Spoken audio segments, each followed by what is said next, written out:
Yo, what's good, everybody? Welcome to another episode of Double Double. And yeah, as for this episode, we're gonna talk a little bit about diving into a different culture using language. And yeah, this is a very important topic of culture. But yeah, as from the past episodes, you guys know that I did the Peace Corps in Fiji and in Timor.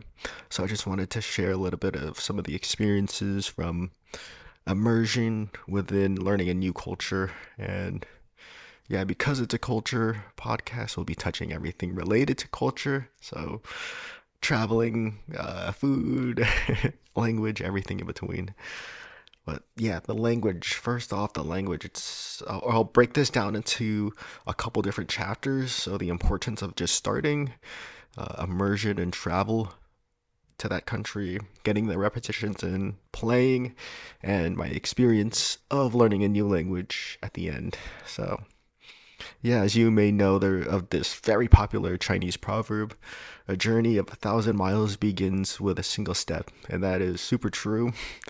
Just starting with that first step, and it's it's so important.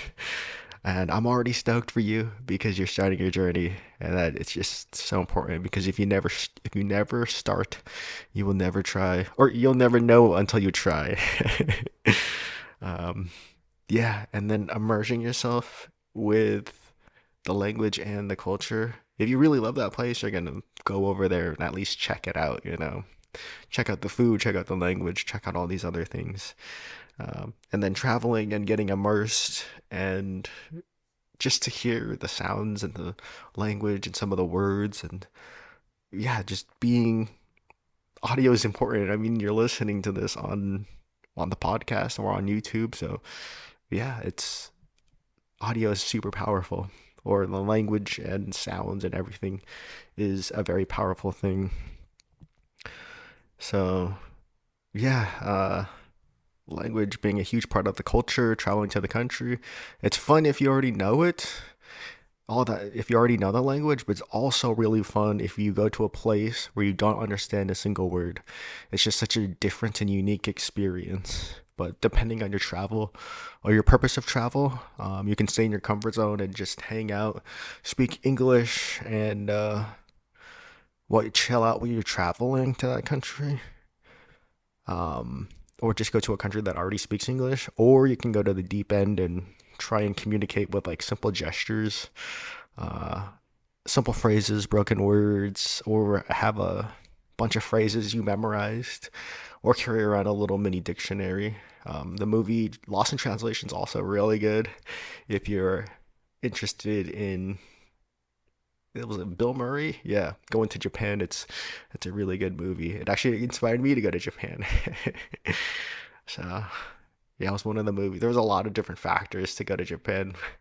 So there's that meme where everybody in their 20s goes to Japan.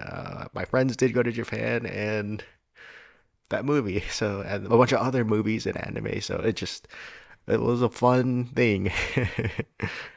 Mm, but yeah, nowadays they have translator apps, but you kind of need to have decent internet for that. So yeah, that only works if you have good service.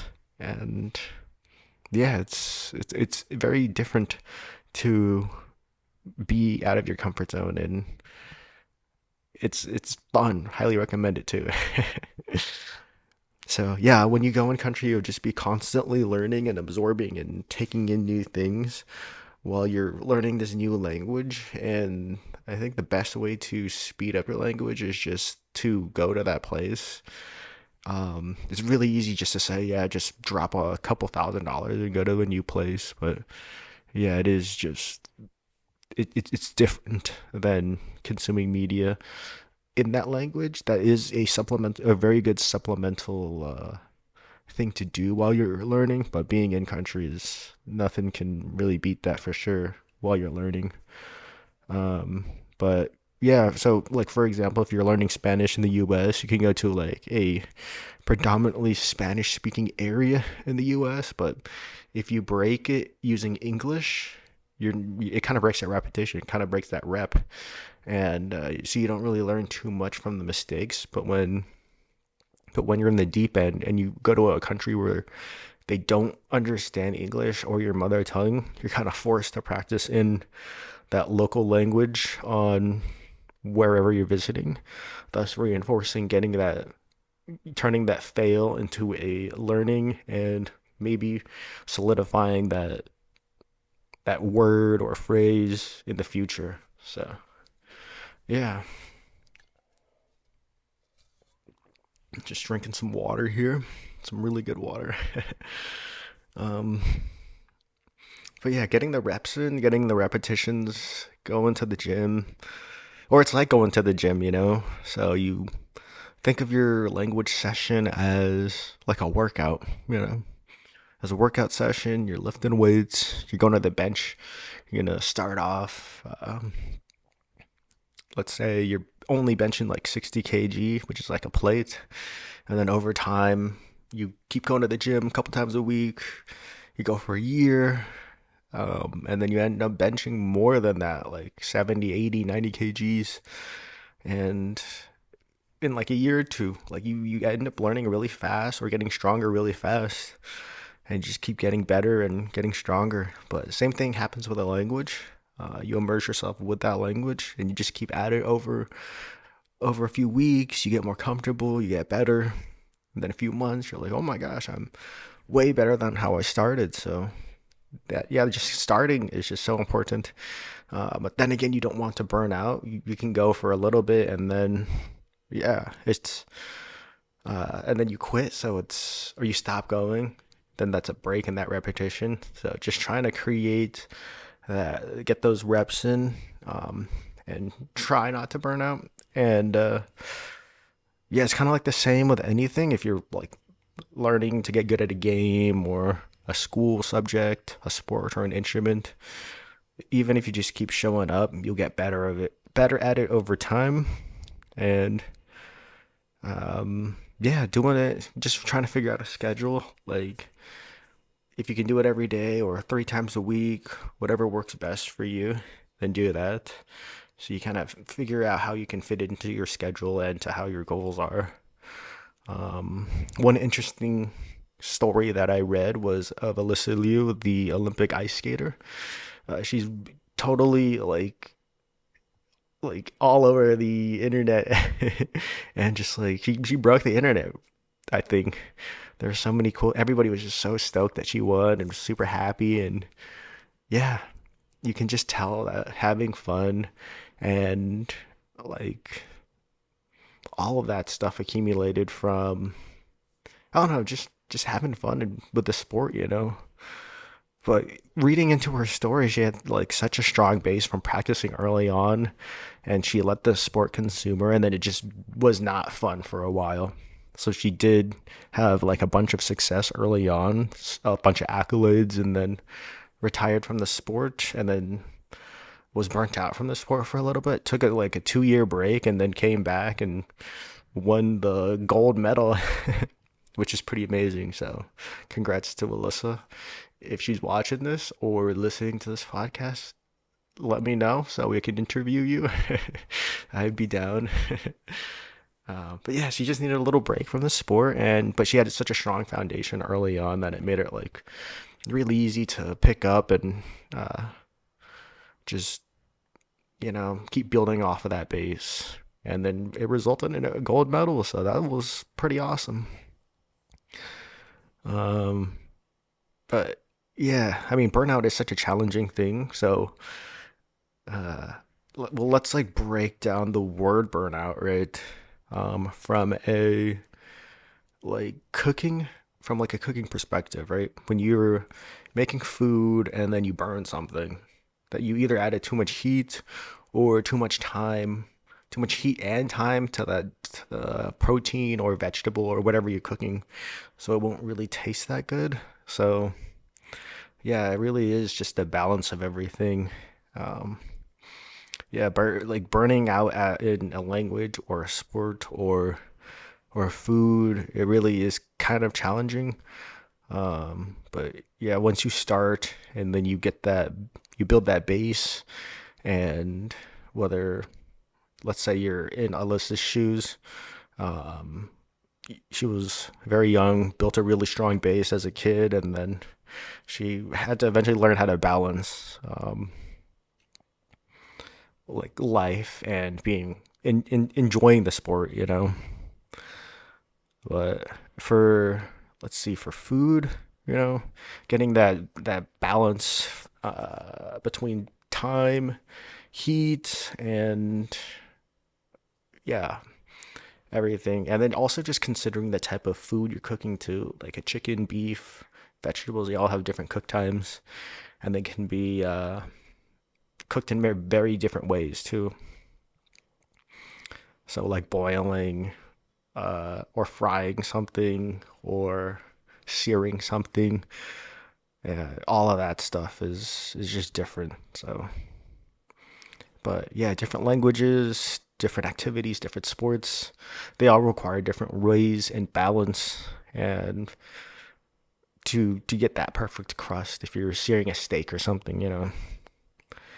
And yeah, in order to get that, you're gonna have to experiment and mess up, you're gonna fail, and then keep trying different things along the way. So if you're trying to make a steak, you can look at different pans. You know, you're gonna look at the heat source that you're using. Is it electric or is it a open fire? Is it charcoal? You know, how are you gonna prepare the steak? What pan are you gonna use? Aluminum, uh, like a stainless steel, a cast iron. So everything, there's a lot of different factors to this. But I mean, obviously, just don't overthink it like I am right now. But yeah, there are different ways to like balance and just try and get the perfect balance of things, you know. Um, yeah, so yeah, keep trying different things and oh, another interesting thing was just like if you ever see like a kid trying to like learn how to walk, you know, they're just taking their first steps. They're standing, they're falling, they're tripping, they're crawling, they're grabbing onto a chair to like stabilize their base, and they're holding their parent's leg to try and finally get their first steps in, you know. But yeah, they're just getting those repetitions in and building that base to get stronger legs and just getting comfortable with the motion and the movements. So yeah, just yeah, they're playing around, having fun, going from place to place. It's really interesting, and they take their first few steps, and then a couple months later, they're running around. So really interesting. But yeah, that's why play is just so important. You're gonna get these reps in, and just not even think about it. It's just fun. It's just gonna become natural and like second nature. Um, and yeah, when you're trying to create that journey for your language learning, when you fall, you're gonna get up over time. You're gonna be that kid learning how to walk, you know. You're gonna make a bunch of mistakes and you're going to eventually start walking and then start running and start making cool sentences, start writing, and yeah, you're just gonna get better over time. So have fun and just play when you're learning a new language. um, and yeah, another way to like make things fun, find something that actually you enjoy. So if I enjoy doing this, that might not be the right fit for you. If you enjoy watching a show, putting the subtitles on in that language, or listening to a song or music by a band you like um, from a musician from that country, you know, or a genre that you like. So if you like rap, you can listen to some rap music, or you like rock music, or like punk music. Yeah, there's so many country music. There's a lot of different pop music, a lot of different medias that you can try and learn from too. Or if you like writing short poems or haikus or taking photos and describing them in that language, that's another way. That's one of my personal favorite ways to learn is I want to get that writing, that physical connection to the words and to the language. So yeah, it helps. And yeah, all these little things are like crawling. You're gonna make the mistakes and just keep getting better over time. And then for my experience, learning a new language. So my first real language that I really had to like learn as an adult. I mean, I took some Latin, which was okay. It's not spoken, so that was another barrier. But the language that I really had to learn how to speak was Tetun when I was doing Peace Corps Timor. Yeah, dia kalai mana na mana sira how Hanoi Timor Leste how akarak ba Timor Precisha lau halimar hamutuk tor halimar los. But yeah, it's a really fun. It can be. I mean, it's challenging, but also so fun. Um, yeah, like you're fully immersed in the country, getting a few weeks of language skills and skills training. But I didn't know what I was getting myself into. So I didn't take it as serious as I thought I should have, you know. I think I was just a little too relaxed and yeah, it didn't seem like I was putting enough effort, but now looking back on it, I'm like, oh yeah, I should have tried a little bit more or tried different techniques for me to like learn more. And yeah, I realized I was like a really slow learner within my group. And yeah, but once I was away from the cohort and just living with like the host family and everything, I told them my situation. I was like, yeah, I'm not really the fastest learner. uh, I'll aprende tattoo nanig. And yeah, I told them that, and they were just super supportive.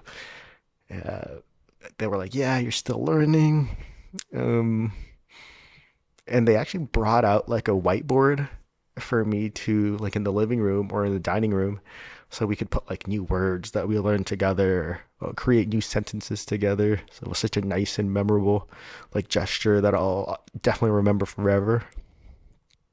But yeah, just that awesome, like fully immersed with the host family, kind of just 10x your language skills. And when I was teaching my business classes out there, they were like 80% tattoo, 20% just like asking or like some English words here and there, or like Portuguese loans. And yeah, just you're starting to figure out and connect the dots, and that's when it became like a little bit more fun, you know. Yeah, the immersion and the fluency came over time, and you get the practice in. You're failing and learning, and then laughing with all your friends. So yeah, it's and then you're making fun sentences and learning new words, and yeah, have a bunch of Timorese friends making short stories to reinforce like all these new words that you're learning. But yeah, it's just playing, you know. Like playing is so important to learning. And then when I had to learn Fijian, that was another thing. I was like, okay, I know that I'm a little bit of a slow learner. So I knew a little bit about myself and my learning styles and all the different habits that I had. So I was like, yep, I'm slower. So I made more efforts to try and speak, to write more, to immerse more, connecting a project to my language learning journey. And I even memorized like a Sevu Sevu for when the Peace Corps director came. Sevu Sevu was like asking an offer, or it's like presenting the kava Yangona roots to the chief and asking permission of like, hey, we have a bunch of guests. This is our purpose and of the visit, and let's show them a good time and let's share stories. So yeah, that was a really fun, memorable experience. If you want to, I think I have a recording of it. I'm not sure. I'm not sure if the quality is any good, but if you're interested, I can share it. I can upload it or something. And then I memorized a prayer before eating, and that was awesome. I was always pretty stoked to practice that before a meal, so I would have like 3 meals and like tea, like midday tea. So that's like 4 times I can practice. breakfast, lunch, dinner, and tea. And yeah, it was just awesome just getting to practice that. And I mean, we all look back and you're like, oh, I wish I could change something. But you're just enjoying the journey, learning and absorbing. And that's all we can do, you know?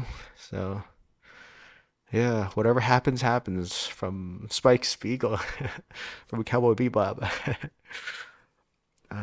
Yeah, so to recap, just starting, traveling and immersing yourself, failing a lot, getting up, balancing it so you can keep doing it.